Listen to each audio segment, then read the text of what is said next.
சிலர் தெரிந்து தவறு செய்வார்கள், சிலர் தெரியாமல் தவறு செய்திருப்பார்கள்.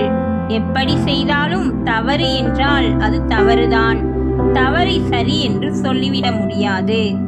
ஆனால் மன்னிக்கும் குணமானது மிகவும் உயர்ந்தது.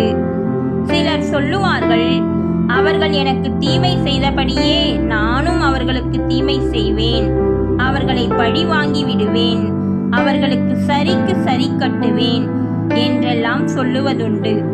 வேதத்தில் நீதிமொழிகள் 24:29 அவன் எனக்கு செய்த பிரகாரம் நானும் அவனுக்கு செய்வேன், அவன் செய்த செய்கைக்கு தக்கதாக நானும் அவனுக்கு சரி கட்டுவேன் என்று நீ சொல்லாதே என்று வாசிக்கின்றோம். ஒருவேளை சிலர் புத்தி இல்லாதவர்களாய் நமக்கு தீங்கு செய்தாலும் நாம் புத்தியுள்ளவர்களாய் அவர்களை மன்னித்து அவர்களை கடந்து செல்வதே சரியானது.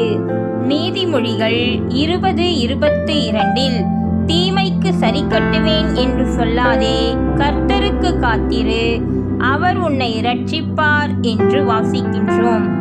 லேவியராகமம் 19:18 பழிக்கு பழி வாங்காமலும் உன் ஜனபுத்திரர் மேல் பொறாமை கொள்ளாமலும் உன்னில் நீ அன்பு கூறுவது போல் பிறனிலும் அன்பு கூறுவாயாக, நான் கர்த்தர் என்று வாசிக்கின்றோம்.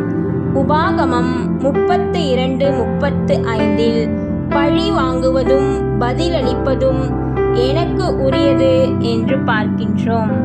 ரோமர் 12:19 பிரியமானவர்களே, பழிவாங்குதல் எனக்குரியது, நானே பதில் செய்வேன் என்று கர்த்தர் சொல்லுகிறார் என்று எழுதியிருக்கிறபடியாலும் நாம் பழிக்கு பழி வாங்காமல், தீமைக்கு தீமை செய்யாமல், சரிக்கு சரி கட்டாமல் தேவனிடத்தில் ஒப்பு கொடுப்போம். ரோமர் 12:21 நீ தீமையினாலே வெல்லப்படாமல் தீமையை நன்மையினாலே வெல்லு என்றும் வாசிக்கின்றோம். ஆதலால் நாம் தேவனுக்கு பயந்தவர்களாய் தேவனிடத்தில் ஒப்பு கொடுத்து விடுவோம். பதிலுக்கு பதில் தீமை செய்து நம்மை பெருமைப்படுத்திக் கொள்ளாமல், தீமைக்கு பதிலாக நன்மை செய்து தேவனுடைய நாமத்தை மகிமைப்படுத்துவோம். நன்மை செய்வதின் மூலம் தீமை செய்பவர்கள் மனம் திரும்பவும் வாய்ப்பாக அமையும். கர்த்தர் தாமே நம்மை ஆசீர்வதிப்பாராக. ஆமேன்.